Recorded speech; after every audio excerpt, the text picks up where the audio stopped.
Hey folks, so a couple of days ago I got this email which was asking me if I'm using the hamburger menu, and if so, what I should do to continue using this menu on my landing page. And to be fair, I was pretty confused by this email because it was a tool that I haven't even been using for like months now. I stopped my subscription, I wasn't paying anymore. Honestly, I couldn't exactly remember if I used a hamburger menu on my landing pages, but shouldn't they know? And it got me thinking about how important user segmentation is for a SaaS business, actually, which is what I'm going to talk to you about today. But not just about like how important it is, but also how you should do it and how you can use it to basically avoid blunders like that. So avoid sending emails to people who are not, expecting them or who cannot do anything about what you want them to do, and the opposite. So you can actually monitor your user analytics effectively and react to things happening in a specific segment of users. So for instance, if you have changed something in your API that is affecting only a particular segment of users, for example, ones that are using the hamburger menu, right?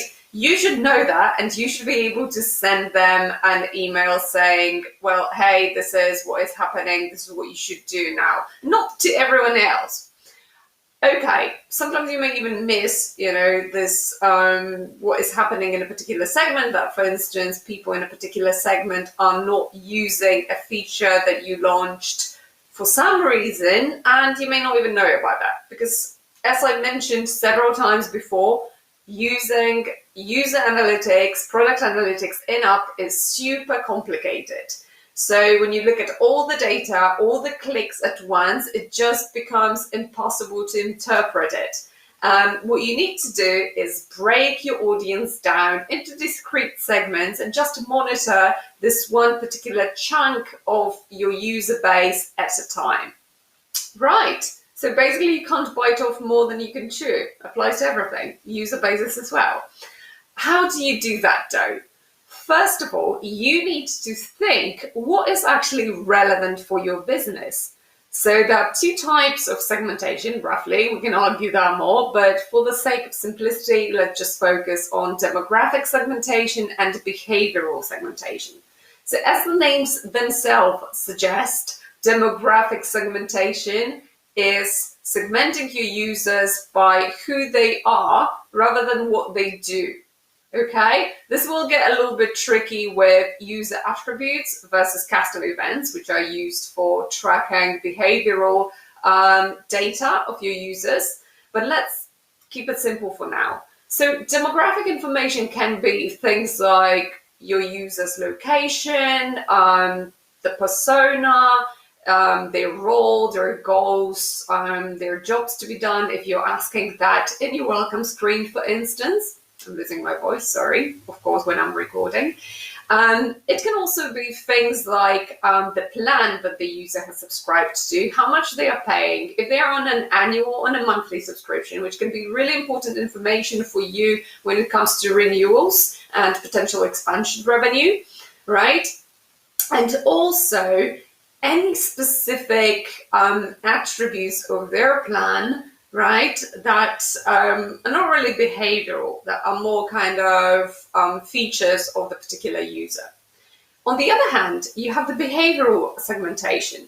So segmenting your users by what they are actually doing inside your app or what they have done if it's a one-off. Right. So now, how do you use these two types of segmentation to effectively manage your user base and to push the relevant messages to the right users at the right time? I explained more about it in the post below. You'll find everything about basically segmentation and how to do it exactly in UserPilot. I can't really talk about it without showing you all the screenshots and walking you through the tool, but this short video will turn into a 45-minute demo, which we don't really want. So go check out this post. Meanwhile, I just wanted to say that in order to segment your users by their behavior, which is something that you may be really interested in, to see what features they are engaging with and what features they are, for instance, not getting or having problems with, right? You need to either pass custom events. So these are the events that your developers will pass to, for instance, use a pilot for you, or you need to tag certain features on the front end using feature tags. So feature tags are appropriate for these user behaviors that can be tracked exclusively on the front end. So a button click, a visit to a particular page. Whereas custom events are better and more reliable for features that, for instance, involve server events, right? So something that is happening outside of the front end of your app, or if the user needs to leave your app and connect an integration or connect a third-party service or a social media account or an email account or upload something. In that cases, feature tagging will not help you because these events are happening on server level outside of your front end. I hope this gives you a hint of how you can use user segmentation. I'm not going to go into terrible more detail here. You got it all in the post, so go check it out and let me know if you're already using behavioral and demographic segments, and if so, then how. I'm really looking forward to hearing from you, and see you next week.